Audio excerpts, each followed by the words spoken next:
ಆಫ್ರಿಕಾದ ಬಹಳಷ್ಟು ದೇಶಗಳಲ್ಲಿ, ಇಸ್ಲಾಮಿಕ್ ಕಂಟ್ರಿಗಳಲ್ಲಿ ಹೆಣ್ಣು ಮಕ್ಕಳ ಜನನಾಂಗವನ್ನು ವಿರೂಪಗೊಳಿಸುವಂಥದ್ದು ಕೂಡ ಇದೆ ಅಂತ ನನಗೆ. ಆ ಮಗು ಏನೇ ಬಾಯಿ ಬಿಡ್ಕೊಂತ ಇದ್ರು ಅದನ್ನು ಕತ್ತರಿಸ್ಬಿಡೋದು, ಹೊರಗಡೆ ಭಾಗನ ಸಂಪೂರ್ಣವಾಗಿ. ಈ ತರಕಾರಿ ಕತ್ತರಿಸ್ತೀವಲ್ಲ ಆ ಥರ ಕಟ್ ಮಾಡಿಬಿಡೋದು.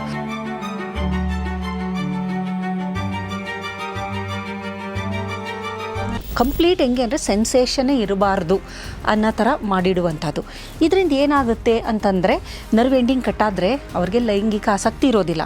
ಅಷ್ಟು ಸೂಕ್ಷ್ಮ ಯಾಕೆ ಮಾಡಿದೆ ಅಂದರೆ ಲೈಂಗಿಕತೆಗೆ ಮಾಡಿದೆ. ಹೌದು. ಅಷ್ಟೊಂದು ಎಲಾಸ್ಟಿಸಿಟಿ ಯಾಕೆ ಮಾಡಿದೆ ಅಂದರೆ ಹೆರಿಗೆಗೋಸ್ಕರ ಮಾಡಿದೆ. ನೇಚರ್ ಮಾಡಿದ್ದು ಅದು ಗೊತ್ತು ನೇಚರ್ಗೆ. ಹೌದು. ಆದರೆ ಮನುಷ್ಯ ಅದನ್ನ ಈ ಎರಡು ವಿಧಾನಗಳು ಸ್ವಲ್ಪನಾದರೂ ಪರವಾಗಿಲ್ಲ. ಮೂರನೇ ವಿಧಾನ ಇದೆಯಲ್ಲ ಅದನ್ನು ನೀವು ಕೇಳಿದ್ರೆ ನಿಜವಾಗ್ಲೂ ನಿಮಗೇನೆ ಭಯ ಆಗುತ್ತೆ.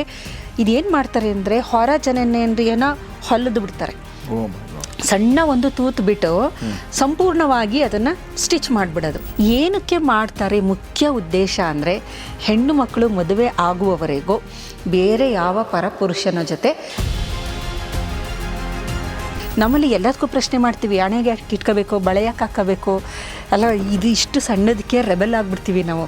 ಆದರೆ ಬೇರೆ ದೇಶದಲ್ಲಿ ಹೆಣ್ಣು ಮಕ್ಕಳ ಸ್ಥಿತಿ ಎಷ್ಟು ದಯನೀಯವಾಗಿದೆ ಅಂತ ನೋಡಿದ್ರೆ,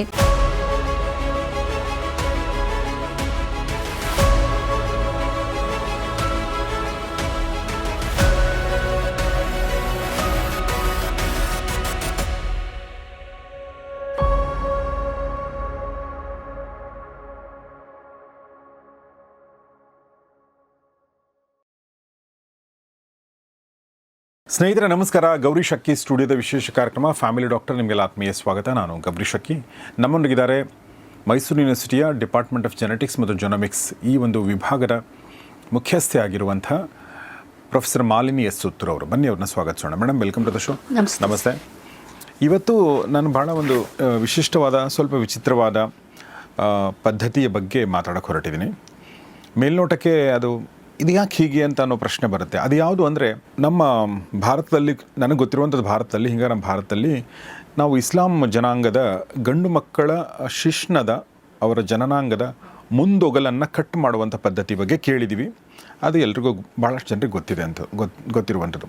ಮತ್ತು ಅದ್ರ ಬಗ್ಗೆ ಒಂದು ಸ್ವಲ್ಪ R&D ಮಾಡಿದಾಗ ನಮ್ಮ ಒಂದು ಕಾಮನ್ ಮ್ಯಾನ್ಸ್ ಪರ್ಸ್ಪೆಕ್ಟಿವಲ್ಲಿ ಹೇಳೋದಾದರೆ, ಅದೊಂದು ಆರೋಗ್ಯದ ದೃಷ್ಟಿಯಿಂದ ಒಳ್ಳೆಯದು, ಇನ್ಫೆಕ್ಷನ್ ಆಗಲ್ಲ, ಅದು ಕ್ಲೀನಾಗಿರುತ್ತೆ ಜನನಾಂಗ ಅನ್ನೋ ಒಂದು ಸಮಜಾಯಿಷಿಗಳು ನಂಗೆ ಸಿಕ್ಕು. ಆದರೆ ಹೊರತಾಗಿ ಅದಕ್ಕೆ ಏನು ಕಾರಣ ಅನ್ನೋದು, ರಿಲಿಜಿಯಸ್ ಏನಾದರೂ ಕಾರಣ ಇದೆ ಅನ್ನೋದು ನಂಗೆ ಗೊತ್ತಿಲ್ಲ. ಆದರೆ ನಂಗೆ ಇತ್ತೀಚೆಗೆ ಗೊತ್ತಾಗಿದ್ದೇನೆಂದರೆ, ಈ ಥರದ ಒಂದು ಪದ್ಧತಿ ಭಾರತವೂ ಸೇರಿದಂತೆ, ಭಾರತದಲ್ಲಿ ಸ್ವಲ್ಪ ಕಡಿಮೆ, ಬೇರೆ ಬೇರೆ ದೇಶಗಳಲ್ಲಿ, ಆಫ್ರಿಕಾದ ಬಹಳಷ್ಟು ದೇಶಗಳಲ್ಲಿ, ಇಸ್ಲಾಮಿಕ್ ಕಂಟ್ರಿಗಳಲ್ಲಿ ಹೆಣ್ಣು ಮಕ್ಕಳ ಜನನಾಂಗವನ್ನು ವಿರೂಪಗೊಳಿಸುವಂಥದ್ದು ಕೂಡ ಇದೆ ಅಂತ ನನಗೆ ಗೊತ್ತಾಗಿ ಒಂಥರ ಶಾಕಿಂಗ್. ಇದು ಯಾಕೆ ಹೇಗೆ ಮಾಡ್ತಾರೆ ಅಂಥೇಳಿ. ಮೇಡಮ್, ಇದು ಏನು ಪದ್ಧತಿ, ಇದ್ರ ಹಿಂದೆ ಏನು ಕಾರಣಗಳು, ಯಾಕೆ ಹೀಗಾಗುತ್ತೆ, ಎಲ್ಲೆಲ್ಲಿ ಇದನ್ನು ಮಾಡ್ತಾರೆ, ಅದ್ರ ಬಗ್ಗೆ ಮಾತಾಡ್ಬೋದಾ? ಸರ್, ಮೊದಲನೇದಾಗಿ ಶುದ್ಧತೆ ಅನ್ನೋದು, ಶುದ್ಧತೆಯ ಪ್ರಕ್ರಿಯೆ ಅನ್ನೋದು ಜಗತ್ತಿನಲ್ಲಿ ನಾವು ಎಲ್ಲ ಸಂಸ್ಕೃತಿಯಲ್ಲೂ ಜನಾಂಗಗಳಲ್ಲೂ ನೋಡಿದ್ದೀವಿ. ಈಗ ನಮ್ಮ ಭಾರತದಲ್ಲಿ ನೋಡಿದ್ರು, ಹೆಣ್ಣು ಮಕ್ಕಳಲ್ಲಿ ಶುದ್ಧತೆ ಅಂತಂದರೆ ಅವರಿಗೆ ಋತುಚಕ್ರದ ಸಂದರ್ಭದಲ್ಲಿ ಏನು ಮಾಡ್ತಾರೆ, ಅವರನ್ನು ಯಾವುದು ಮುಟ್ಟಿಸೋದಕ್ಕೆ ಬಿಡೋದಿಲ್ಲ. ಅವರನ್ನು ಒಂದು ಮೂಲೆಯಲ್ಲಿ, ಮನೆಯಲ್ಲಿ ಎಲ್ಲ ಒಂದು ಕಡೆ ಸಪ್ರೇಟಾಗಿ ಅವ್ರನ್ನ ಇರಿಸೋವಂಥದ್ದು. ಅವರು ಅಡುಗೆ ಮಾಡುವ ಹಾಗಿಲ್ಲ, ದೇವರ ಮನೆಗೆ ಬಂದು ಪೂಜೆ ಮಾಡುವ ಹಾಗಿಲ್ಲ, ದೇವಸ್ಥಾನಗಳಿಗೆ ಹೋಗುವ ಹಾಗಿಲ್ಲ, ಏನು ಮಾಡೋದಕ್ಕೆ ಬಿಡೋದಿಲ್ಲ. ಕಾರಣ ಏನು ಅಂತಂದರೆ, ನೋಡಿ, ನಮ್ಮದು ಸಾವಿರಾರು ವರ್ಷಗಳ ಇತಿಹಾಸವುಳ್ಳ ಒಂದು ದೇಶ. ನಿಜವಾಗ್ಲೂ ನಮ್ಮಲ್ಲಿರುವ ಎಲ್ಲ ಆಚರಣೆಗಳು, ಪದ್ಧತಿಗಳನ್ನು ನೀವು ವೈಜ್ಞಾನಿಕವಾಗಿ ಡೆಪ್ತಲ್ಲಿ ಅನಲೈಸ್ ಮಾಡಿದಾಗ ಒಳ್ಳೆಯದಕ್ಕೆ ಮಾಡಿದ್ದಾರೆ. ಕೆಲವೊಂದು ಮೂಢನಂಬಿಕೆ ಇರಬಹುದು, ಇಲ್ಲ ಅಂತ ಏನಿಲ್ಲ. ಆದರೆ ಬಹಳಷ್ಟು ಪದ್ಧತಿಗಳು ಎಲ್ಲೋ ಒಂದು ಕಡೆ ನಮ್ಮ ಆರೋಗ್ಯದ ದೃಷ್ಟಿಯಿಂದ ನಮಗೆ ಒಳ್ಳೆಯದು ಮಾಡೋಕ್ಕೆ ಪೂರಕವಾಗಿ ಇರೋವಂಥದ್ದು. ಈಗ ಮೈಲಿಗೆ ಅನ್ನುವ ದೃಷ್ಟಿಲಿ ಅವ್ರನ್ನ ಸಪ್ರೇಟ್ ಕೂರಿಸೋದ್ರಿಂದ ಆ ಸಂದರ್ಭದಲ್ಲಿ ಅವರಿಗೆ ರೆಸ್ಟ್ ಸಿಗ್ತಾ ಇತ್ತು. ಆ ಸಂದರ್ಭದಲ್ಲಿ ಏನು ಅಂದರೆ, ಬಾಡಿ ತುಂಬ ರೆಸ್ಟ್ ಬೇಕದು. ಆಮೇಲೆ ಹೆಣ್ಮಕ್ಳಿಗೆ ರೆಸ್ಟ್ ತುಂಬ ಇಂಪಾರ್ಟೆಂಟ್. ಯಾಕೆ ಅಂದರೆ ಅವ್ರಿಗೆ ರೆಸ್ಟೇ ಇರಲ್ಲ. ಆ್ಯಕ್ಚುಲಿ ಹೇಳ್ಬೇಕಂದ್ರೆ, ಗಂಡಸರು ಹೋಗಿ ದುಡ್ಕೊಂಬರ್ತಾರೆ, ಆರಾಮಾಗಿ ಹೊರಗ್ತಾರೆ. ಸಂಡೇ ಬಂತು ಅಂದ್ರೆ ಹೊರಗ್ತಾರೆ. ಅಂದರೆ ಗಂಡಸರು ಪಾಪ ಕೆಲಸ ಮಾಡ್ತಾರೆ, ಮಾಡಲ್ಲ ಅಂತಲ್ಲ. ಆದರೆ ಹೆಣ್ಮಕ್ಳಿಗೆ ಒಂದು ಸಂಡೇ ಇಲ್ಲ. ಹೌದು, 365 ದಿನ ಕೆಲಸ ಮಾಡ್ತಿರ್ಬೇಕು. ನೋಡಿ, ನಮ್ಮ ತಾಯಿ ಬಗ್ಗೆ ಎಲ್ಲ ಯೋಚನೆ ಮಾಡಿದಾಗ, ನಮ್ಮ ತಾಯಿ, ನಿಮ್ಮ ತಾಯಿ, ವಯಸ್ಸಾದವ್ರು, ಯಾರೇ ಅಜ್ಜಿಗಳು, ಅವ್ರು ಇಡೀ ಲೈಫ್ ಲಾಂಗ್ ಅಡುಗೆ ಮಾಡ್ಕೊಂಡೇ ಬಂದರು. ಅವರು ವಯಸ್ಸಾಗೋ ತನಕ, ವಯಸ್ಸಾಗೋವ್ರಿಗೆ ಕೈಕಾಲ ಆಡಲ್ಲ ಅಂದ್ರೆ ಅವ್ರನ್ನ ಪಾಪ ಕೂತ್ಕೊಂತ ಹೇಳಿದ್ರೆ ಬಿಟ್ರೆ ಯಾಕಂದ್ರೆ ಹೋಟೆಲ್ಗಳಿರಲಿಲ್ಲ, ಸ್ವಿಗ್ಗಿ ಇರಲಿಲ್ಲ, ಏನೂ ಇರಲಿಲ್ಲ. 365 ದಿನ 24 ಗಂಟೆ ಅವರು ಚೌಕನ್ನ ಅಂತಾರಲ್ಲ ಆ ಥರ ಇರಲೇಬೇಕು. ಸೊ ಆ ದೃಷ್ಟಿಯಿಂದ ತಿಂಗಳಿಗೆ 3 ದಿನ ರಜೆ ಕೊಡುವಂಥದ್ದು ಒಂದು ರೀತಿಯಿಂದ ಆರೋಗ್ಯದ ದೃಷ್ಟಿಯಿಂದ ಅವ್ರಿಗೆ ರೆಸ್ಟ್ ಇದ್ದಾಗ ಏನಾಗುತ್ತೆ, ಆ ಟೈಮಲ್ಲಿ ಅವರಿಗೆ ನೋವಿರ್ಬೋದು, ಬ್ಲೀಡಿಂಗ್ ಆಗ್ತಿರುತ್ತೆ. ಅದು ಎಲ್ಲದು ಸ್ವಲ್ಪ ಹಾಗೆ ನೋಡ್ಕೊಂಬಂದ್ರೆ ಎಲ್ಲೋ ಒಂದು ಕಡೆ ನಮಗೆ ಒಳ್ಳೇದು ಮಾಡೋಕ್ಕೋಸ್ಕರನೇ ಈ ಪದ್ಧತಿಗಳನ್ನ ಮಾಡಿದ್ರು. ನೋಡಿ, ಭಾರತದಲ್ಲಿ ಸಾಮಾನ್ಯವಾಗಿ ಹೆಣ್ಣಿಗೆ ಒಳ್ಳೆ ಸ್ಥಾನ ಇದೆ. ಶೋಷಣೆ ನಡೀತಿದೆ, ಇಲ್ಲ ಅಂತ ನಾನು ಹೇಳ್ತಾ ಇಲ್ಲ, ಅದು ಒಂದು ಪಾರ್ಟ್. ಆದರೂ ಸಹ ಮನೆಗಳಲ್ಲಿ ಸಂಸ್ಕಾರ ಯಾವ ಥರ ಅಂದರೆ, ತಾಯಿಗೆ ನಾವು ತುಂಬ ಮರ್ಯಾದೆ ಕೊಡ್ತೀವಿ, ಆಮೇಲೆ ಹೆಣ್ಣನ್ನು ಪೂಜೆ ಮಾಡ್ತೀವಿ, ಎಲ್ಲ ಥರನೂ ಇದೆ.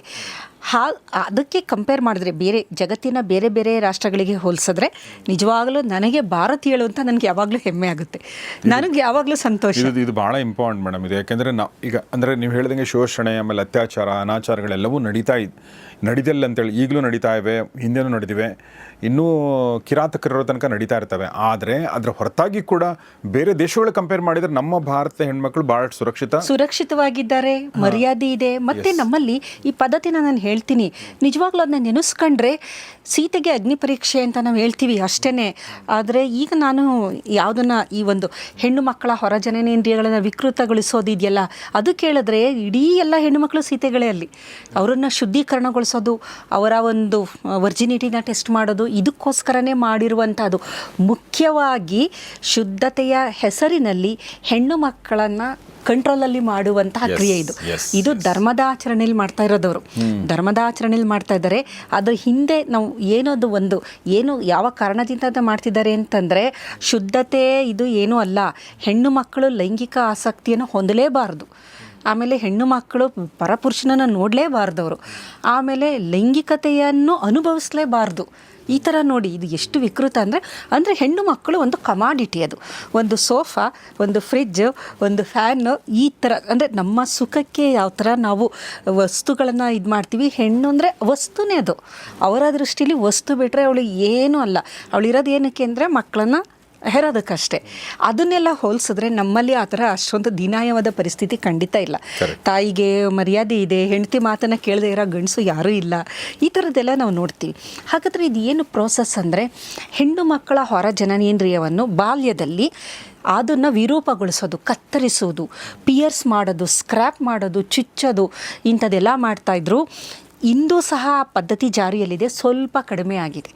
ಆದರೆ ಇದು ಸುಮಾರು ಯಾವ್ಯಾವ ದೇಶ ಅಂತ ನಾವು ನೋಡಿದ್ರೆ, ಇರಾನ್, ಇರಾಕ್, ಯಮನ್, ಅಫ್ಘಾನಿಸ್ತಾನ್, ಆಮೇಲೆ ಆಫ್ರಿಕಾದ ಸುಮಾರು ಕಂಟ್ರಿಗಳು, ಸೊಮಾಲಿಯಾ, ಈಜಿಪ್ಟ್, ಸೂಡಾನ್, ಎಲ್ಲ ಕಂಟ್ರಿಗಳಲ್ಲೂ ಇದು ಇದೆ.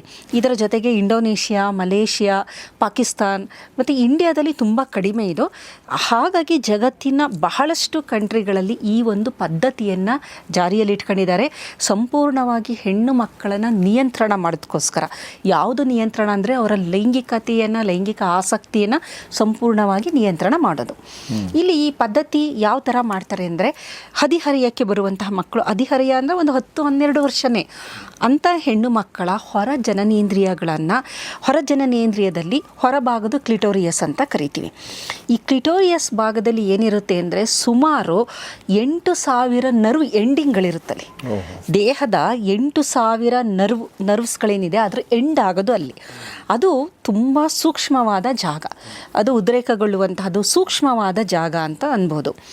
ಇವರ ಉದ್ದೇಶ ಏನು ಅಂದರೆ, ಆ ಸೂಕ್ಷ್ಮತೆಯನ್ನೇ ತೆಗೆದಾಕ್ಬಿಟ್ರೆ ನೀನು ಒಂದು ಕಮಾಡಿಟಿ ಥರ ಇರ್ತೀಯ, ನೀನು ಒಂದು ಜೀವಂತ ಶವ ಥರ ಇರ್ತೀಯ, ನಿನಗೆ ನಿನ್ನದೇ ಆಸೆ ಆಗಲಿ, ನಿನ್ನದೇ ಇದು ಏನೂ ಇರೋದಿಲ್ಲ, ಒಂದು ಕಮಾಡಿಟಿ ಥರ. ಸೊ ಅವ್ರೇನು ಮಾಡ್ತಾಯಿದ್ರು, ಮೊದಲನೇದು 4 ಟೈಪಲ್ಲಿ ಇದನ್ನು ರೂಪಗೊಳಿಸೋದನ್ನ ಮಾಡ್ತಾಯಿದ್ರು. ಮೊದಲನೇ ಒಂದು ಹಂತದಲ್ಲಿ ಟೈಪ್ 1 ಮತ್ತು ಟೈಪ್ 2 ಅಂತ ಕರಿತೀವಿ. ಟೈಪ್ 1 ಈ ಕ್ಲಿಟೋರಿಯಸ್ ಭಾಗವನ್ನು ಸಂಪೂರ್ಣವಾಗಿ ಕತ್ತರಿಸ್ಬಿಡೋದು. ಕತ್ತರಿಸೋದು ಅಂದರೆ ಅದು ಯಾವ ಥರ ಅಂದರೆ, ಯಾರೂ ವೈದ್ಯರು ಅಲ್ಲ, ನರ್ಸ್ಗಳು ಯಾರೂ ಅಲ್ಲ, ಮನೆಯಲ್ಲಿ ವಯಸ್ಸಾಗಿರೋಂಥ ಒಂದು ಯಾವುದೋ ಮುದುಕಿ ಇರುತ್ತೆ ನೋಡಿ, ಆ ಮುದುಕಿ ಏನು ಮಾಡುತ್ತೆ, ಹೆಣ್ಣು ಮಕ್ಕಳನ್ನು ಕೈ ಕಾಲೆಲ್ಲ ಹಿಡಿದಿಟ್ಕೊಂಡು ಅಥವಾ ಮಂಚಕ್ಕೆ ಹಗ್ಗ ಕಟ್ಟಿಬಿಟ್ಟು ಅವರನ್ನು ಎಲ್ಲ ಆ ಮನೆ ಹೆಣ್ಣು ಮಕ್ಕಳು ಅದನ್ನು ಹಿಡಿದಿಟ್ಕೊಂಡು ಆ ಮಗುನ, ಅನಸ್ತೇಷಿಯಾ ಇಲ್ಲ ಮತ್ತು ಯಾವುದೇ ರೀತಿಯ ಪ್ರೊಸೀಜರ್ ಇಲ್ಲ, ಮೆಡಿಕಲಿ ಲೀಗಲಿ ಪ್ರೊಸೀಜರ್ ಅಂತೀವಲ್ಲ ಆ ಥರ ಪ್ರೊಸೀಜರ್ ಇಲ್ಲ. ಕತ್ತರಿ ಬ್ಲೇಡ್ ಚಾಕು ಇಂಥ ಹರಿತವಾದದ್ದು, ಸ್ಟೆರಿಲೈಸೂ ಇಲ್ಲ ಅದು. ಎಷ್ಟೋ ಹೆಣ್ಣು ಮಕ್ಕಳು ಈ ಪ್ರೊಸೀಜರ್ಗೆ ಒಳಗಾದವರು ಸತ್ತೋಗ್ತಾರೆ. ಈ ಸೋಂಕಾಗಿ, ಇನ್ಫೆಕ್ಷನ್ಸ್ ಆಗಿ ಎಲ್ಲ ಆಗಿ ಆ ಮಗು ಏನೇ ಬಾಯಿ ಬಿಡ್ಕೊಂತ ಇದ್ರು ಅದನ್ನು ಕತ್ತರಿಸ್ಬಿಡೋದು, ಹೊರಗಡೆ ಭಾಗನ ಸಂಪೂರ್ಣವಾಗಿ. ಈ ತರಕಾರಿ ಕತ್ತರಿಸ್ತೀವಲ್ಲ ಆ ಥರ ಕಟ್ ಮಾಡಿಬಿಡೋದು. ಕೆಲವೊಮ್ಮೆ ತುಂಬ ಇಡೀ ಎಂಟೈರ್ ಕ್ಲಿಟೋರಿಯಸ್ನೇ ಕಟ್ ಮಾಡೋದು, ಕೆಲವು ಸಲ ಪಾರ್ಷಿಯಲಾಗಿ ಕಟ್ ಮಾಡೋದು, ಈ ಥರ ಮಾಡೋದು ಮೊದಲನೇ ವಿಧಾನ. ಈ ಎಲ್ಲ ವಿಧಾನಗಳಲ್ಲೂ ತೀವ್ರವಾದ ನೋವು. ಇಮ್ಯಾಜಿನ್ ಮಾಡಿ, ಒಂದು ಸಣ್ಣ ಕೈ ಕಟ್ಟಾದರೆ ನಮಗಷ್ಟು ನೋವು ಅಂತಂದರೆ, ಒಂದು ಮನುಷ್ಯನ ದೇಹದ ಒಂದು ಭಾಗವನ್ನು ಕತ್ತರಿಸೋದು ವಿತೌಟ್ ಅನಸ್ತೇಷಿಯಾ ಅಂದರೆ ಇಮ್ಯಾಜಿನ್ ಮಾಡಿ ಎಷ್ಟು ನೋವು ಇರಬಹುದು ಆ ಮಕ್ಕಳು. ನಿಜವಾಗ್ಲೂ ಅದೊಂದು ಟ್ರಾಮಾ ಅವರಿಗೆ. ಅದು ಮುಂದಿನ ದಿನದಲ್ಲಿ ಪೋಸ್ಟ್ ಟ್ರಾಮ್ಯಾಟಿಕ್ ಸ್ಟ್ರೆಸ್ ಡಿಸಾರ್ಡರ್ ಅಂತ ಆ ಮಗು ಡೆವಲಪ್ ಮಾಡ್ಕೊಂಡ್ಬಿಡುತ್ತೆ. ಅದಕ್ಕೆ ಲೈಂಗಿಕತೆ ಅಂದರೆ ಭಯ, ಯಾರು ಹತ್ರ ಬಂದ್ರೇ ಭಯ, ಯಾರು ಮುಟ್ಟಿದ್ರೇ ಭಯ, ಅಂದರೆ ಏನಾಗುತ್ತೋ ಅನ್ನೋ ಥರ ಆಂಗ್ಸೈಟಿ, ಡಿಪ್ರೆಷನ್ನು, ಈ ಥರದ್ದಕ್ಕೆಲ್ಲ ಬಹಳಷ್ಟು ಹೆಣ್ಣು ಮಕ್ಕಳು ತುತ್ತಾಗುವುದು ಆ ಸಮಾಜಗಳಲ್ಲಿ ಇದೆ. ಆದರೆ ಅದ್ರ ಬಗ್ಗೆ ಯಾರೂ ತಲೆ ಕೆಡಿಸ್ಕೊಳ್ತಾ ಇಲ್ಲ. ನಂತರ ಇದೇನೆಂದರೆ, ಈ ಅಜ್ಜಿ ವಯಸ್ಸಾದವ್ರು ಇರ್ತಾರಲ್ಲ ಅವ್ರಿಗೇನೆಂದರೆ ಇಟ್ಸ್ ಅ ಸೈಕಾಲಜಿಕಲ್ ಥಿಂಗ್. ನಾನು ಮಾಡಿಸ್ಕೊಂಡಿದ್ದೀನಿ, ಇವಳು ಮಾಡಿಸ್ಕೊಂಡ್ಲಿ, ಆಮೇಲೆ ನಾನು ಆಗಿದೆ. ಇದು ಜನರೇಷನ್ ಟು ಜನರೇಷನ್ ಈ ಒಂದು ಪದ್ಧತಿಯನ್ನು ಇದು ಮಾಡೋದು. ಅಯ್ಯೋ ನಾನು ಅಷ್ಟು ನೋವು ಅನುಭವಿಸಿದ್ದೀನಲ್ಲ, ಆ ಮಗು ಪುಟ್ಟ ಮಗು ಯಾಕೆ ಇಲ್ಲ, ನನಗೂ ಆಗಿದೆ. ಅಂದರೆ ಅವ್ರು ಯಾವ ಥರ ಆಗೋಗ್ಬಿಟ್ಟಿರ್ತಾರೆ ಅಂದರೆ, ಆ ದೌರ್ಜನ್ಯ ಸಹಿಸಿ ಒಂಥರ ಮನುಷ್ಯತ್ವವನ್ನೇ ಕಳ್ಕೊಂಬಿಟ್ಟಿರ್ತಾರೆ ಅವರು. ಈ ಪ್ರೊಸೀಜರ್ ಮಾಡೋರು, ಇದು ಮೊದಲನೇ ಹಂತ. ಇದು ಮಾಡಿದಾಗಲೂ ಅಷ್ಟೇ ತೀವ್ರವಾದ ನೋವು. ಕೆಲವು ಸಂದರ್ಭದಲ್ಲಿ ಮಾರ್ಫಿನ್ನು ಕೊಡೋರು ಆ ಮಕ್ಕಳಿಗೆ, ಅಂದರೆ ಗೊತ್ತಾಗದೇ ಇದ್ದಂಗೆ ಸ್ವಲ್ಪ ಮದ್ಯಗಳು ಕೊಡೋದು, ಮಾರ್ಫಿನ್ ಕೊಡೋದು, ನೋವು ಆ ಟೈಮಲ್ಲಿ ಗೊತ್ತಾಗಬಾರ್ದು ಅಂತೇಳಿ ಈ ಥರ ವಿಚಿತ್ರವಾಗಿ ಆ ಮಗುವನ್ನು ಹಿಂಸಿಸಿ ಅದನ್ನು ಕತ್ತರಿಸುವಂಥದ್ದು ಮೊದಲನೇ ಟೈಪು. ಎರಡನೇದ್ರಲ್ಲಿ ಕ್ಲಿಟೋರಿಯಸ್ ಜೊತೆಗೆ ಲೆಬಿಯಾ ಮೈನರ್ ಅಂತ ಒಳಗಡೆ ಇನ್ನೊಂದು ಭಾಗ ಇದೆ, ಹೊರಜನೇಂದ್ರಿಯನ ನಾವು ನೋಡಿದ್ರೆ ಆ ಭಾಗವನ್ನು ಕತ್ತರಿಸುವಂಥದ್ದು. ಎರಡನ್ನು ಮೇಲಿಂದು ಮತ್ತು ಒಳಭಾಗ ಕಂಪ್ಲೀಟ್ ಹೆಂಗೆ ಅಂದರೆ ಸೆನ್ಸೇಷನ್ನೇ ಇರಬಾರ್ದು ಅನ್ನೋ ಥರ ಮಾಡಿಡುವಂಥದ್ದು. ಇದರಿಂದ ಏನಾಗುತ್ತೆ ಅಂತಂದರೆ, ನರ್ವ್ ಎಂಡಿಂಗ್ ಕಟ್ಟಾದರೆ ಅವ್ರಿಗೆ ಲೈಂಗಿಕ ಆಸಕ್ತಿ ಇರೋದಿಲ್ಲ, ಆಮೇಲೆ ಅತಿಯಾದ ನೋವಿರುತ್ತೆ, ಆಮೇಲೆ post traumatic stress disorder, anxiety, ಇದೆಲ್ಲ ಲಾಂಗ್ ರನ್ನಲ್ಲಿ ಬರುತ್ತೆ. ಹೆರಿಗೆ ಸಮಯದಲ್ಲಿ ತೊಂದರೆ, ಲೈಂಗಿಕತೆ ಅಂದರೆ ಭಯ, ಈ ಥರದ್ದು ಎಲ್ಲದೂ ಒಂದು ಆ ಮಗುಗೆ ಹೆಂಗೆ ಅಂತಂದರೆ ಭಯದಲ್ಲಿ ಕಂಟ್ರೋಲ್ ಮಾಡುವಂತಹ ಒಂದನ್ನು ನಿರ್ಮಾಣ ಮಾಡಿಬಿಡ್ತಾರೆ. ಇದನ್ನು ಮಾಡಲೇಬೇಕು ಅಂತ ಸಮಾಜದಲ್ಲಿ ದಿಸ್ ಇಸ್ ಮಸ್ಟ್. ಯಾವ ಹೆಣ್ಣು ಮಗು ಈ ಪ್ರಕ್ರಿಯೆಗೆ ಒಳಪಟ್ಟಿಲ್ಲ ಅವಳು ಮದುವೆಗೆ ಯೋಗ್ಯಳಲ್ಲ ಅಂತ. ಅವಳು ಯೋಗ್ಯನೇ ಅಲ್ಲ. ನೀವು ಶುದ್ಧೀಕರಣ ಕ್ರಿಯೆ ಅಂತ ಅಂತಾರೆ ಅದನ್ನು. ನೀನು ಶುದ್ಧಿ ಆದರೆ ಮಾತ್ರ ನಿನ್ನ ಮದುವೆ ಮಾಡ್ಕೊತೀವಿ. ಕೇಳ್ತಾರೆ ಮದುವೆಗೆ ಹೋದಾಗ ಆ ಮಗುಗೆ ಅವಳಿಗಾಗಿದೆಯಾ, ಆ ಹುಡುಗಿಗೆ ಆ ಕ್ರಿಯೆ ಆಗಿದೆಯಾ ಅಂದರೆ ಫೈನ್, ಶುದ್ಧ ಆಗಿದ್ದಾಳೆ. ಇಲ್ಲ ಮಾಡ್ಕೊಂಡಿಲ್ಲ ಅಂತಂದರೆ ಅದನ್ನು ರಿಜೆಕ್ಟ್ ಮಾಡೋದು. ಅಂದರೆ ಸೊಸೈಟಲ್ ಎಕ್ಸೆಪ್ಟೆನ್ಸು ಯಾವ ಥರ ಇದೆ ಅಂದರೆ, ಇದು ಸಮಾಜದಲ್ಲಿ ಅಷ್ಟೇ. ಸೊಸೈಟಿ ನನ್ನ ಒಪ್ಕೋಬೇಕು ಅಂದರೆ ಅವರು ಒಂದು ಹೇಳುವಂಥ ಒಂದು ಇದಕ್ಕೆ ಬದ್ಧರಾಗಿರಬೇಕು. ಅವ್ರು ಹೇಳುವಂತಹ ವಿಚಾರಗಳು, ಆಚರಣೆಗಳಿಗೆ ನಾವು ಬದ್ಧರಾಗಿಲ್ಲ ಅಂದರೆ ನನ್ನ ಸೊಸೈಟಿಯಿಂದ ದೂರ ಇಟ್ಬಿಡ್ತಾರೆ. ಸೊ ಆ ಒಂದು ಭಯದಿಂದ ಆ ಕುಟುಂಬ ಎಲ್ಲ ಹೆಣ್ಣು ಮಕ್ಕಳು ಈ ಒಂದು ಪ್ರಕ್ರಿಯೆಗೆ ಒಳಪಡ್ತಿದ್ರು. ಈ ಎರಡು ವಿಧಾನಗಳು ಸ್ವಲ್ಪನಾದರೂ ಪರವಾಗಿಲ್ಲ. ಮೂರನೇ ವಿಧಾನ ಇದೆಯಲ್ಲ, ಅದನ್ನು ನೀವು ಕೇಳಿದ್ರೆ ನಿಜವಾಗ್ಲೂ ನಿಮಗೇ ಭಯ ಆಗುತ್ತೆ. ಇದೇನು ಮಾಡ್ತಾರೆ ಅಂದರೆ, ಹೊರ ಜನನೇಂದ್ರಿಯನ ಹೊಲಿದು ಬಿಡ್ತಾರೆ. ಸಣ್ಣ ಒಂದು ತೂತು ಬಿಟ್ಟು ಸಂಪೂರ್ಣವಾಗಿ ಅದನ್ನು ಸ್ಟಿಚ್ ಮಾಡಿಬಿಡೋದು. ಸ್ಟಿಚ್ ಮಾಡಿದಾಗ ಏನಾಗುತ್ತೆ, ಒಂದು ಸಣ್ಣ ತೂತಿರುತ್ತೆ, ಯೂರಿನ್ ಪಾಸ್ ಆಗೋದು, ಯೂರಿನ್ ಹೋಗೋದು ಅದೇ ತೂತಿಂದ. ಅಥವಾ ಈ ಮೆನಿಸ್ಟ್ರಲ್ ಬ್ಲೀಡ್ ಆಗುತ್ತೆ ನೋಡಿ, ಮೆನಿಸ್ಟ್ರಲ್ ಬ್ಲೀಡು ಅದರಿಂದನೇ ಹೋಗಬೇಕು. ಮೋಸ್ಟ್ ಡೇಂಜರಸ್ ಇದು. ಏನಕ್ಕೆ ಅಂದರೆ ಅದು ಹೊರಗಡೆ ಹೋಗೋಕ್ಕೆ ಜಾಗ ಇಲ್ಲ. ಮಿನಿಸ್ಟ್ರಲ್ ಬ್ಲೀಡು ಕೆಲವು ಸಲ ಬರೀ ರಕ್ತ ಹೆಪ್ಪುಗಟ್ಟಿರುತ್ತಲ್ಲ ಅದು ಹೋಗುತ್ತೆ. ಅದು ಹೋಗೋಕ್ಕೆ ದಾರಿನೇ ಇಲ್ಲ ನಿಮಗೆ. ಅದೇನಾದ್ರು ಹೆಪ್ಪುಗಟ್ಟಿ ಕ್ಲಾಟ್ ಆಗಿದ್ದಿದ್ರೆ ಆ ಹೆಪ್ಪುಗಟ್ಟಿರೋದು ಹೋಗೋಕ್ಕೆ ಜಾಗನೇ ಇಲ್ಲ, ಸಣ್ಣ ರಂಧ್ರ ಅದು. ಹಾಗಾಗಿ ಈ ಮಕ್ಕಳು ಎಂಥ ನರಕನ ಅನುಭವಿಸ್ತಾರೆ ಅಂದರೆ, ಇದಾಗಿ 3-4 ತಿಂಗಳಾಗೋವರೆಗೂ ಈ ಪ್ರೊಸೀಜರ್ ಆಗಿ ಸದಾಕಾಲ ನೋವಲ್ಲೇ ಇರುತ್ತೆ ಅವ್ರಿಗೆ. ಯೂರಿನ್ ಪಾಸ್ ಮಾಡಬೇಕಾದ್ರೆ ನೋವಾಗುತ್ತೆ, ಮೆನ್ಸ್ಟ್ರೇಷನಲ್ಲಿ ನೋವು, ಆಮೇಲೆ ಏನಾಗುತ್ತೆ ಪ್ರೆಷರ್ ಕ್ರಿಯೇಟ್ ಆಗುತ್ತೆ ಹೊಟ್ಟೆ ಒಳಗಡೆ. ಈಗ ಈಚೆಗೆ ಈಗ ಒಂದು ಬಲೂನು, ಅದಕ್ಕೆ ನೀವು ದಾರಿನೇ ಮಾಡಿಲ್ಲ ಅಂದರೆ ಒಳಗಡೆ ಉಪ್ತಾ ಇರುತ್ತಲ್ವ ಹೊಟ್ಟೆಲಿ. ಈಗ ಬ್ಲೀಡಿಂಗ್ ಆದಾಗ ಪ್ರೆಷರು, ಯೂರಿನ್ನು ಜಾಸ್ತಿ ಇದ್ದಾಗ ಪ್ರೆಷರು ಏನಾಗುತ್ತೆ ಅಂದರೆ ಯೂಟ್ರಸ್ಸು, ಬೇರೆ ಬೇರೆ ಒಳ ಜನನೇಂದ್ರಿಯಗಳೆಲ್ಲ ದಪ್ಪ ಆಗ್ತಾ ಬರುತ್ತೆ, ಅಂದರೆ ಬಲ್ಜ್ ಆಗೋದು. ಆಮೇಲೆ ಈ ಸ್ಕಾರ್ ಇರುತ್ತಲ್ಲ, ಈ ಕೈ ಆಗಿರುತ್ತಲ್ಲ ಅದೇನಾಗ್ಬಿಡುತ್ತೆ, ಗಟ್ಟಿ ಆಗಿಬಿಡುತ್ತೆ. ಅದರಲ್ಲಿ ನಿಮಗೆ ಗೊತ್ತಿರ್ಬೋದು ಕೊಲಾಜನ್ ಅನ್ನೋದಿದೆಯಲ್ಲ, ಈ ಕೊಲಾಜನ್ನು ಈ ಸ್ನಾಯುಗಳಲ್ಲಿ ಇರುವಂತಹದ್ದು ಅದೇನಾಗುತ್ತೆ, ಕತ್ತರಿಸಿದಾಗ ಫೈಬ್ರೋಬ್ಲಾಸ್ಟ್ ಸೆಲ್ಗಳು ಜಾಸ್ತಿ ಬಿಡುಗಡೆ ಆಗುತ್ತೆ. ಅದೇನು ಮಾಡುತ್ತೆ, ಕೊಲಾಜನ್ನ ಜಾಸ್ತಿ ಬಿಡುಗಡೆ ಆಗುತ್ತೆ. ಅದೇನಾಗುತ್ತೆ, ಗಟ್ಟಿ ಆಗಿಬಿಡುತ್ತೆ, ಎಲಾಸ್ಟಿಸಿಟಿ ಹೊರಟೋಗುತ್ತೆ. ಈ ಜಾಗಗಳೆಲ್ಲ ತುಂಬ ಸಾಫ್ಟ್ ಆಗಿರೋ ಅಂಥದ್ದು, ಏಕೆಂದರೆ ಎಲಾಸ್ಟಿಸಿಟಿ ಇರುತ್ತೆ, ಸೂಕ್ಷ್ಮವಾಗಿರುತ್ತೆ. ಆದರೆ ಈ ಪ್ರೊಸೀಜರ್ ಮಾಡಿದಾಗ ಏನಾಗುತ್ತೆ, ಕಲ್ಲು ಥರ ಗಟ್ಟಿ ಆಗಿಬಿಡುತ್ತದು.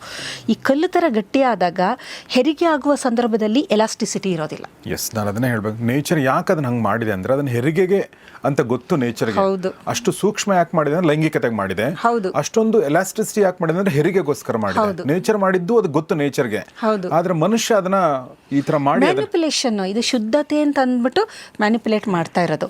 ಏನು ಮಾಡ್ತಾರೆ, ಈ ಥರದ ತೊಂದರೆಗಳು ಆಮೇಲೆ ಒಳಗಡೆ ಏನಾಗುತ್ತೆ, ಸೆಪ್ಸಿಸು ಆಗುವಂಥ ಸಾಧ್ಯತೆ ಇದೆ, ಸೋಂಕುಗಳಾಗುವಂಥ ಸಾಧ್ಯತೆ ಇದೆ, ಅತಿಯಾದ ಪೇನು, ಕ್ರಾನಿಕ್ ಪೇನ್ ಸಿಂಡ್ರೋಮ್ ಅನ್ನೋದು ತುಂಬ ಮಕ್ಕಳಲ್ಲಿ ಉಂಟಾಗ್ಬಿಡುತ್ತೆ. ಕ್ರಾನಿಕ್ ಪೇನ್ ಸಿಂಡ್ರೋಮ್ ಅಂದರೆ ನೋವಿಂದ ಸಿವಿಯರ್ ನೋವು ತಡೆದು ಒಂಥರ ಸಿಂಡ್ರೋಮ್ ಥರ ಆಗ್ಬಿಡುತ್ತದು. ಅದೇ ಒಂದು ಕಾಯಿಲೆ ಥರ. ಅದನ್ನು ನೆನೆಸ್ಕೊಂಡ್ರೆ ಭಯ ಆಗೋಂಥದ್ದು, ಪ್ರತಿ ಹಂತದಲ್ಲೂ ನೋವು. ಆ ಮಕ್ಕಳಿಗೆ ಮಾನಸಿಕವಾಗಿ ದೈಹಿಕವಾಗಿ ಒಂಥರ ಜರ್ಜರಿತರಾಗ್ತಾರೆ ಅಂತಾರಲ್ಲ, ಅಷ್ಟರ ಮಟ್ಟಿಗೆ ತೊಂದರೆ ಆಗೋಂಥದ್ದು. ಇದು 3rd ಟೈಪ್ ಮಾಡೋ ಅಂಥದ್ದು. ಅವರು 4th ಪಿಯರ್ಸ್ ಮಾಡೋದು, ಚುಚ್ಚೋದು ಅಥವಾ ಕೆರೆಯೋದು ಅಥವಾ ಇದು ಮಾಡೋದು, ಈ ಥರದ್ದು ಬೇರೆ ಬೇರೆ ಟೈಪ್ಗಳಲ್ಲಿ ಮಾಡ್ತಾರಲ್ಲ. ಇದು ಕೆಲವ್ರಿಗೆ ಟ್ರೈನಿಂಗ್ ಆಗಿರುತ್ತೆ. ಈಗ ನೋಡಿ, ಹೆರಿಗೆ ಮಾಡಿಸೋದು ಸೂಲಗಿತ್ತಿ ಅಂತಾರಲ್ಲ, ಆ ಥರದವರೇ ಮಾಡೋದು. ಇದೆಲ್ಲ ಒಂದು ಓಲ್ಡ್ ಮುದುಕಿ ಇರುತ್ತೆ, ವಯಸ್ಸಾದವರು ಯಾರೋ ಒಬ್ರು ಇರ್ತಾರೆ, ಕ್ರೂಯಲು ಸ್ವಲ್ಪ, ಅವ್ರಿಗೆ ಏನೇ ಒಂದು ಗಿರಣೆ ಇರಲ್ಲ, ಅವ್ರುಗಳು ಇಂಥ ಪ್ರೊಸೀಜರ್ಗಳೆಲ್ಲ ಮಾಡುವಂಥದ್ದು. ಏನಕ್ಕೆ ಮಾಡ್ತಾರೆ, ಮುಖ್ಯ ಉದ್ದೇಶ ಅಂದರೆ ಹೆಣ್ಣು ಮಕ್ಕಳು ಮದುವೆ ಆಗುವವರೆಗೂ ಬೇರೆ ಯಾವ ಪರಪುರುಷನ ಜೊತೆ ಅವರು ಲೈಂಗಿಕ ಸಂಪರ್ಕ ಹೊಲ್ದೇ ಬಿಟ್ರೆ ಸಂಪರ್ಕನೇ ಇರಲ್ವಲ್ಲ ಅಲ್ಲಿ. ಆ ಥರದ್ದು ಪ್ರೊಸೀಜರು. ಈಗ ನೋಡಿ, ಕಂಟ್ರೋಲ್ ಅನ್ನೋದು ಯಾವ ಮಟ್ಟದಲ್ಲಿ ಮಾಡ್ತಾರೆ ಅಂತಂದರೆ, ಇದನ್ನೆಲ್ಲ ನೋಡಿದ್ರೆ ನಮ್ಮ ದೇಶದಲ್ಲಿ ನಮ್ಮ ಪದ್ಧತಿ ಬರೀ ಒಂದು 5 ದಿನ ಹೊರಗಡೆ ಇರಬೇಕು ಅಂದರೆ, ಇವಾಗ ಅರೆಸ್ಟ್ ಅಂತ ನಾವ್ಯಾಕೆ ಇರಬೇಕು, ಅದೇನು ಮಡಿಗಿನ ಅದೇನು ಮೈಲ್ಗೆನ, ಈ ಥರ ಕ್ವೆಶನ್ ಮಾಡೋ ಅಂಥ ಮಕ್ಕಳು ಇದ್ದಾರೆ. ಅಂದರೆ ಅಲ್ಲಿ ಇರಬೇಕು ಅನ್ನೋದಲ್ಲ. ಈಗ ಅವರು ಶಾಲಾ ಕಾಲೇಜಿಗೆ ಹೋಗಬೇಕು, ಫೈನ್. ಆದರೆ ಅದು ಇದ್ದಿದ್ದೇನಕ್ಕೆ ಅಂದರೆ ರೆಸ್ಟ್ ಅಂತ ಅಷ್ಟೇ. ನಮ್ಮಲ್ಲಿ ಎಲ್ಲದಕ್ಕೂ ಪ್ರಶ್ನೆ ಮಾಡ್ತೀವಿ, ಹಣೆಗೆ ಯಾಕೆ ಇಟ್ಕೋಬೇಕು, ಬಳೆ ಯಾಕೆ ಹಾಕೋಬೇಕು, ಅಲ್ಲ ಇದು ಇಷ್ಟು ಸಣ್ಣದಕ್ಕೆ ರೆಬೆಲ್ ಆಗಿಬಿಡ್ತೀವಿ ನಾವು. ಆದರೆ ಬೇರೆ ದೇಶದಲ್ಲಿ ಹೆಣ್ಣು ಮಕ್ಕಳ ಸ್ಥಿತಿ ಎಷ್ಟು ದಯನೀಯವಾಗಿದೆ ಅಂತ ನೋಡಿದ್ರೆ, ಮಾನವ ಹಕ್ಕು ಆಯೋಗ ಈಗ ಇಂಟರ್ಫಿಯರ್ ಆಗಿದೆ. WHO ಬೇಕಾದಷ್ಟು NGOಗಳ ಮುಖಾಂತರ ಅವೇರ್ನೆಸ್ ಕ್ರಿಯೇಟ್ ಮಾಡೋಕ್ಕೆ ಹೋದ್ರೂ ಆ ಮಟ್ಟಕ್ಕೆ ಇನ್ನೂ ನಡೆದಿಲ್ಲ ಇದು. ಕಾರಣ ಏನು ಅಂತಂದರೆ, ಇದು ಧರ್ಮ ಅಂತ ಬಂದ್ಬಿಡುತ್ತಲ್ಲಿ. ಧರ್ಮ ಅಂತ ಬಂದಾಗ ಬಹಳ ಕಷ್ಟ. ಇದನ್ನು ಧರ್ಮದ ವಿರುದ್ಧ ಹೋಗೋದಿದೆಯಲ್ಲ, ಈಗ ನಾವು ನೋಡಿದಾಗೆ ಎಲ್ಲ ಮುಸ್ಲಿಂ ಹೆಣ್ಣುಮಕ್ಕಳು ಬುರ್ಕಾ ಹಾಕ್ತಾರೆ, ಹಾಕದೇ ಇರೋರೇ ಇಲ್ಲ. ಹೆದರಿಕೆ. ಅದೊಂದು ಧರ್ಮ ಅಂತಂದಾಗ ಬಹಳ ಕಮ್ಮಿ. ಅವರು ಸ್ವಲ್ಪ ವೆರಿ ಸ್ಟ್ರಾಂಗ್, ಇದು ಮಾಡೋಂಥವ್ರು ಅಂಥವ್ರೆಲ್ಲ ಇರ್ಬೋದು. ಬಹಳಷ್ಟು ಮೆಜಾರಿಟಿ ಅಂತ ನೀವು ನೋಡಿದಾಗ, ಏಕೆಂದರೆ ಯಾರಿಗೂ ಅದರ ವಿರುದ್ಧ, ಸಮಾಜದ ವಿರುದ್ಧ ಹೋಗೋಷ್ಟು ಧೈರ್ಯ ಎಲ್ಲೋ ಕೆಲವ್ರಿಗೆ ಮಾತ್ರ ಇರುತ್ತೆ. ಇದು ಅದೇ ಥರನೇ. ಎಷ್ಟೇ ಮಾನವ ಹಕ್ಕು ಆಯೋಗ ಇಂಥದ್ದನ್ನೆಲ್ಲ ಶಿಕ್ಷೆ ಕೊಡ್ತೀವಿ, ಈ ಥರ ನೀವು ಮಾಡಬಾರ್ದು ಅಂತೆಲ್ಲ ಹೇಳಿದ್ರೆ, ಇವಾಗೇನಂದರೆ ಅದನ್ನು ಒಂಥರ ಲೀಗಲೈಸ್ ಥರ ಹಾಸ್ಪಿಟಲ್ಸಲ್ಲಿ ಮಾಡಿಸೋದು ಅದನ್ನು. ಅಂದರೆ ಇನ್ಫೆಕ್ಷನು ಇದು ಎಲ್ಲ ಆಗಬಾರ್ದು ಅಂತ ಹಾಸ್ಪಿಟಲಲ್ಲಿ ಈ ಪ್ರೊಸೀಜರ್ ಮಾಡೋದು. ಫೈನಲಿ ಆಕೆಗೆ ಯಾವುದೇ ರೀತಿ ಲೈಂಗಿಕ ಆಸಕ್ತಿನೇ ಇರಬಾರ್ದು ಅನ್ನೋದು. ಅವಳನ್ನು ಕಂಪ್ಲೀಟು ನೀವು ತುಳಿದು ಬಿಡಬೇಕು, ಲೈಂಗಿಕ ಆಸಕ್ತಿ ಇರಬಾರ್ದು. ಆಮೇಲೆ ಯಾವ ವ್ಯಕ್ತಿಯ ಜೊತೆನೂ ಆಕೆ ಅದನ್ನು ಇದು ಮಾಡಬಾರ್ದು. ಮತ್ತು ಆಕೆ ಗಂಡಸಿನಷ್ಟು ಲೈಂಗಿಕವಾಗಿ ಆಕೆ ಸಂತೋಷ ಪಡಬಾರ್ದು. ಇದು ಯಾವ ಮಟ್ಟದ ಕ್ರಿಯಾಲಿಟಿಯಿಂದ ನೀನು ಕಡಿಮೆ ಯಾವಾಗಲೂ ಇರಬೇಕು ಅನ್ನುವಂಥದ್ದು ಈ ಜೆಂಡರ್ ಬಯಾಸ್ಡ್ ಅಂತ ನಾವು ಏನು ಹೇಳ್ತೀವಿ ಅಂಥದ್ದೆಲ್ಲ ನಡೆಯುತ್ತೆ. ಹಾಗಾಗಿ ಅತಿಯಾದ ನೋವು, ಹೆರಿಗೆ ಸಮಯದಲ್ಲಿ ತೊಂದರೆ ಆವಾಗ ಅಷ್ಟರಲ್ಲಿ ಒಳಗಡೆ ಎಷ್ಟು ಇನ್ಫೆಕ್ಷನ್ ಆಗಿರುತ್ತೆ, ಏನಾಗುತ್ತೆ, ಮಗು ಹುಟ್ಟುತ್ತಾನೆ ಸತ್ತೋಗುತ್ತೆ. ಡೆಲಿವರಿ ಸಮಯದಲ್ಲಿ ತುಂಬ ತೊಂದರೆಗಳಾಗುತ್ತೆ. ಕೆಲವು ಸಲ ಅಬಾರ್ಷನ್ ಎಲ್ಲ ಆದರೆ ನೀವು ಇಮ್ಯಾಜಿನ್ ಮಾಡಿ, ಸೆಪ್ಸಿಸ್ ಆಗೋದಿಲ್ವ, ಹೊರಗಡೆ ಬರಬೇಕದು. ನಿಮಗೆ ಅದು ಏನು ಜಾಗನೇ ಇಲ್ಲ ಅಂದರೆ ಒಳಗಡೆನೆ ಆ ಸೋಂಕು ಜಾಸ್ತಿಯಾಗಿ ದೇಹಕ್ಕೆಲ್ಲ ಹರಡಿ ಎಷ್ಟು ಜನ ಸತ್ತೋಗಿದ್ದಾರೆ ಇದರಲ್ಲಿ. ಅದ್ರದ್ದೆಲ್ಲ ಇತ್ತೀಚೆಗೆ ತುಂಬ ಅದ್ರ ಬಗ್ಗೆ ಒಂದು ಅವೇರ್ನೆಸ್ ಕ್ರಿಯೇಟ್ ಆಗಿ ಜನಸಾಮಾನ್ಯರಿಗೆ ಇದು ಗೊತ್ತಾಗ್ತಾ ಇದೆ, ಈ ಥರನೂ ಪದ್ಧತಿಗಳಿದೆ ಅಂತ. ಹಾಗಾಗಿ ಹೆಣ್ಣಿನ ಜನ್ಮ ಅನ್ನೋದು ಕಷ್ಟ ಅಂತಾರಲ್ಲ, ಈ ಥರದನ್ನೆಲ್ಲ ಕೇಳಿದ್ರೆ ನಿಜವಾಗ್ಲೂ ಕಷ್ಟ. ಆದರೆ ನಮ್ಮ ದೇಶದಲ್ಲಿ ಅಂಥ ಒಂದು ಕಷ್ಟ ಏನಿಲ್ಲ. ಹಾಗಾಗಿ ಇನ್ನೂ ಎಲ್ಲೋ ಇದೆ, ಇಲ್ಲ ಅಂತಲ್ಲ, ದೌರ್ಬಲ್ಯ ದೌರ್ಜನ್ಯಗಳು ಅದು ಇದು ಇದೆ ಕೌಟುಂಬಿಕವಾಗಿ ಬಹಳ ಕಮ್ಮಿ ಆಗ್ತಾ ಇದೆ. ಈಗ ವರದಕ್ಷಿಣೆಗೆ ದೌರ್ಜನ್ಯ ಅನ್ನೋದು ಎಲ್ಲೋ ಅಪರೂಪ ಅಂತ ಅನ್ಬೋದು, ಹುಡುಗರ ಮೇಲೇನೆ ದೌರ್ಜನ್ಯಗಳು ಜಾಸ್ತಿ ಅಂತ ಇತ್ತೀಚೆಗೆ ನಾವು ನೋಡ್ತಾ ಇದ್ದೀವಿ. ಹಾಗಾಗಿ ಎಲ್ಲ 2 ಗಂಡು ಹೆಣ್ಣು ಇಬ್ಬರ ಮೇಲೂ ನಡೀತಾ ಇದೆ. ಅದು ಎಲ್ಲೋ ಒಂದೊಂದು ಅಪರೂಪ. ಆದರೆ ಏನಾಗುತ್ತೆ, ಅದು ಹೈಲೈಟ್ ಆಗೋದ್ರಿಂದ ನಾವು ಜಾಸ್ತಿ ಆಗಿದೆ ಅನ್ಕೊಂತೀವಿ. ಜಾಸ್ತಿ ಏನಿಲ್ಲ, ಅಪರೂಪಕ್ಕೆ ಅಲ್ಲಿ ಇಲ್ಲಿ ಒಂದೊಂದು ಅಂದರೆ ಅಲ್ಲಿ ಯಾರಿಗೆ ಒಂದು ಸಂಸ್ಕಾರ ಇರೋದಿಲ್ಲ, ಅವ್ರಿಗೆ ಎಜುಕೇಷನ್ ಇರೋದಿಲ್ಲ, ತಿಳುವಳಿಕೆ ಇರೋದಿಲ್ಲ, ಅಂತಹ ಕಡೆ ಇಂಥವೆಲ್ಲ ನಡಿಬೋದು. ಆದರೆ ಸಮಾಜ ಅಂತಂದಾಗ ಒಂದು ಎಲ್ಲ ಹೆಣ್ಣು ಮಕ್ಕಳು ಒಂದು ಕಂಫರ್ಟಬಲ್ ಝೋನಲ್ಲಿ ನಾವೆಲ್ಲ ಇದ್ದೀವಿ ಅಂತ ಹೇಳ್ಬೋದು. ಭಾಳ ಚೆನ್ನಾಗಿ ಹೇಳಿದ್ ಮೇಡಮ್. ಬಟ್ ಭಾಳ ಹೃದಯ ವಿದ್ರಾವಕ. ಇದನ್ನು ಕೇಳ್ತಾ ಇದ್ದರೆ ನಮಗೆ ಅದನ್ನ ಇಮ್ಯಾಜಿನೇಷನ್ ಮಾಡ್ಕೊಳ್ಳೋಕೆ ಕೂಡ ಆಗಲ್ಲ, ಅಷ್ಟು ಬೇಜಾರಾಗುತ್ತೆ. ಬಟ್ ಒಂದು ನಾನು ಹೇಳಬೇಕಂತಂದರೆ, ಒಂದು ಪುಸ್ತಕದ ಬಗ್ಗೆ ನಾನು ಓದ್ತಾ ಇದ್ದೆ, ಫ್ಯಾಕ್ಟ್ಫುಲ್ನೆಸ್ ಅಂತ. ಅದ್ರ ಬಗ್ಗೆ ಇದನ್ನು ಯಾವಾಗಲೂ ಹೇಳಬೇಕಂದ್ರೆ ಈಗ ಹೇಳಿದೆ. ತುಂಬ ಜನರಿಗೆ ಏನಂದರೆ, ನಮ್ಮ ಕಾಲ ತುಂಬ ಚೆನ್ನಾಗಿತ್ತು, ಹಿಂದಿನ ಕಾಲ ತುಂಬ ಚೆನ್ನಾಗಿತ್ತು ಅಂತಾರೆ. ಆ್ಯಕ್ಚುಲಿ ನಾವು ಹೆಂಗೆ ಪ್ರೋಗ್ರೆಸ್ ಆಗ್ತಾ ಇದೀವಲ್ಲೋ, ನಮ್ಮ ಕಾಲ ಆ್ಯಕ್ಚುಲಿ ಚೆನ್ನಾಗಾಗಿದೆ. ಇಂಥ ನೂರಾರು ದೌರ್ಜನ್ಯಗಳು, ಇಂಥ ಕಥೆಗಳು, ಅನಾಚಾರದ ಕಥೆಗಳು ಅವಾಗೆಲ್ಲ ಲೀಗಲೈಸ್ ಆಗಿದ್ವು, ಅಂದರೆ ಅದು ನಾರ್ಮ್ ಆಗಿತ್ತು. ಬಟ್ ಈಗ ಅವೇರ್ನೆಸ್ ಎಲ್ಲ ಬಂದು ಇದು ತಪ್ಪು ಅಂತ ಭಾಳ ಜನರಿಗೆ ಗೊತ್ತಾಗ್ತಾ ಹೋಗುತ್ತೆ. ಆಮೇಲೆ ನೋಡಿ, ಈಗ ಹಾಸ್ಪಿಟ್ಲಿಗೆ ಹೋಗ್ತಾ ಇದ್ದಾರೆ, ಅಷ್ಟಾದರೂ ಬುದ್ಧಿ ಬಂದಿದೆ. ಯೋಚನೆ ಮಾಡಿ, ಇನ್ನೂ ಒಂದು ಜನರೇಷನ್ ಮುಂದೆ ಹೋದ್ಮೇಲೆ ಇದರಲ್ಲಿ ಏನೂ ಅರ್ಥ ಇಲ್ಲ. ವೈಜ್ಞಾನಿಕತೆ ಏನೂ ಇಲ್ಲ ಇದರಲ್ಲಿ. ನೀವು ವೈಜ್ಞಾನಿಕ ದೃಷ್ಟಿಕೋನದಿಂದ ನೀವು ಹೇಳಿದ್ರಿ ಗಂಡು ಮಕ್ಕಳಿಗೆ ಮಾಡ್ತಾರೆ, ಅದರಲ್ಲಿ ಸ್ವಲ್ಪ ವೈಜ್ಞಾನಿಕತೆ ಇದೆ. ಏನಂದರೆ ಸೋಂಕುಗಳಾಗಬಾರ್ದು, ಹೈಜೀನು, ಕ್ಲೀನ್ಲಿನೆಸ್ ಅನ್ನೋ ಕಾರಣಕ್ಕೆ ಇಲ್ಲಿ ಯಾವುದೇ ರೀತಿಯ ವೈಜ್ಞಾನಿಕತೆ ಇಲ್ಲ. ನಿಮ್ಗೆ ಏನೇ ಹುಡುಕಿದ್ರೂ ಒಳ್ಳೆಯದು ಅದರಿಂದ ಅಂತ ಏನೂ ನಿಮಗೆ ಸಿಗ್ತಾ ಇಲ್ಲ. ಧರ್ಮ, ಆಮೇಲೆ ನನ್ನ ಸಮಾಜ ಆಕ್ಸೆಪ್ಟ್ ಮಾಡ್ಕೋಬೇಕು ಅನ್ನೋದು ಒಂದು ಜನ್ರೇಷನ್ ಟು ಜನರೇಷನ್ನು ಇದು ತಾಯಿಂದ ಮಗಳಿಗೆ, ಮಗಳಿಂದ ಇವ್ರಿಗೆ ಇದನ್ನು ಕಂಟಿನ್ಯೂ ಮಾಡ್ಕೊಂಡು ಬರೋದು. ಬಟ್ ಒಂದಷ್ಟು ಎನ್ ಜಿ ಒಗಳನ್ನ ಹತ್ರಕ್ಕೂ ಸೇರಿಸ್ತಾ ಇರಲಿಲ್ಲ ಇವರು. ಅದ್ರ ಬಗ್ಗೆ ಅವೇರ್ನೆಸ್ ಕೊಡೋಕೆ ಹೋದರೆ ಕಳಿಸ್ತಾ ಇದ್ರು, ಹೊಡೆದೆಲ್ಲ ಕಳಿಸ್ಬಿಟ್ಟಿದ್ದಾರೆ ಅವರನ್ನು. ಬಟ್ WHO ಸತತವಾಗಿ ಎಲ್ಲ ದೇಶಗಳಲ್ಲೂ, ಮತ್ತು ಬಡತನ ಎಲ್ಲ ತುಂಬ ಜಾಸ್ತಿ ಆಫ್ರಿಕಾ ಖಂಡ ಅಂತಂದಾಗ ಅದು ಸೊಮಾಲಿಯಾ, ಸೂಡಾನ್, ಈಜಿಪ್ಟ್ ಇಲ್ಲೆಲ್ಲ ಇನ್ನೂ ಜಾಸ್ತಿ ಅಲ್ವಾ. ಹಾಗಾಗಿ ಇತ್ತೀಚೆಗೆ ಸ್ವಲ್ಪ WHO ತುಂಬ ಅದನ್ನು ಚೆನ್ನಾಗಿ ಇದು ಮಾಡ್ತಾ ಇದೆ. ಮತ್ತು ಮಾನವ ಹಕ್ಕು ಉಲ್ಲಂಘನೆ ಇದು ಅನ್ನೋ ತುಂಬ ಕ್ರುಯಾಲಿಟಿ ಅದು ಕತ್ತರಿಸೋದಕ್ಕೆ ಬಳಸೋದನ್ನು ನೀವು ಸುಮ್ಮನೆ ಗೂಗಲ್ ಮಾಡಿ ನೋಡಿ.